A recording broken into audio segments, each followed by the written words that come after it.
know of some people who always say they are short of money at the end of the month, even though they are well paid. I would like to ask Luang Por to recommend the correct way to spend the earnings. On the issue of money shortage, if people do not know the proper way to spend money, no matter how much money they've earned, they're always going to be short of cash. We're not just talking about the monthly salary. If they are given the ownership of the mint to print money, without proper management of their money, soon the mint too would go kaput. Our Thai forefathers taught us the way to spend money. Let's not even talk about the way to make money. Frankly, if one has a small salary income, the chances of not having enough to use is an obvious potential circumstance. But what you've asked is about those who never seem to have enough, no matter how much they've earned. This type of people deserves a good chastening. Thai ancestors suggested a way of allocating your resources. First, they taught us to eat when we were hungry, not just whenever we felt like eating something. Pay attention carefully, because if we ate whenever we wanted to eat, we would never have any self-control. But we eat when we're hungry, because eating in this situation is a necessity. Simply saying, the principle is, we must distinguish between the need from the want. Wanting is not a necessity. Necessity is not a desire or a want. But when the majority of the people want to eat or have anything, they prejudicially think it is a necessity. This is what makes people feel like nothing is ever enough. So examine yourself well first. This is the first step. A person who can manage their money well is someone who is able to distinguish between need and want. If you can distinguish that, then you have succeeded half of the way.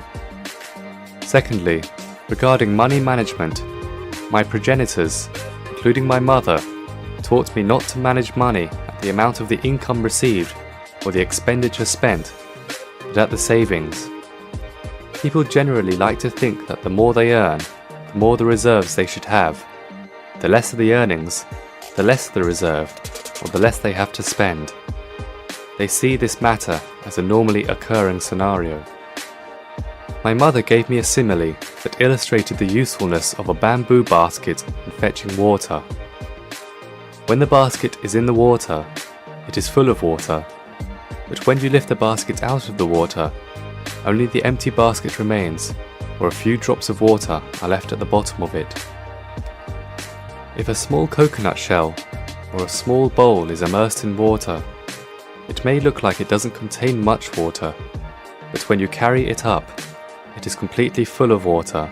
For that reason, when it comes to the management of money, my mother once taught me, when I was not yet ordained, that the amount earned is not as important as the amount saved. Therefore, before spending the money, stop to ask yourself how much savings you want left for this month and set aside that amount. You can then deposit it in the bank or save it by any method you like, but you need to save it. You can spend freely with the rest. This is a method of managing money by setting aside what you want to save or have left.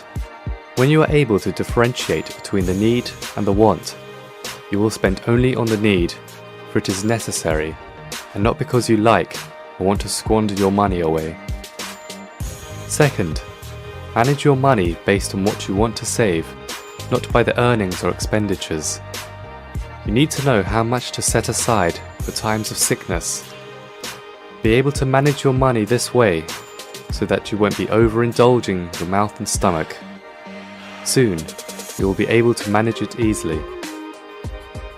Keep in mind that there are really two kinds of savings: material saving and meritorious saving. The material saving, as mentioned, is the money you've set aside to be deposited in the bank so that you may have it to use for future times of sickness. Don't forget to make another saving, the meritorious kind. The meritorious saving comes from the money you use to make merit.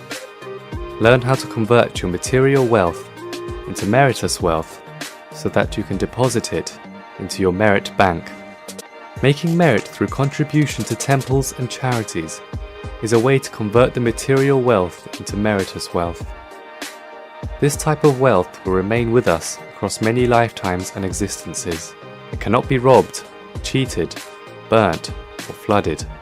Saving money in the banks or investing money in the stock market must be done with care and caution, for the IMF has demonstrated in the past the problems that it caused for the people of Thailand. Manage your wealth by setting aside extra money for use in the future. Manage your money by allocating a saving for your material and meritorious wealth. So first, determine whether your spending is for a need or a want before spending it. If you follow this, you will soon inevitably become wealthy.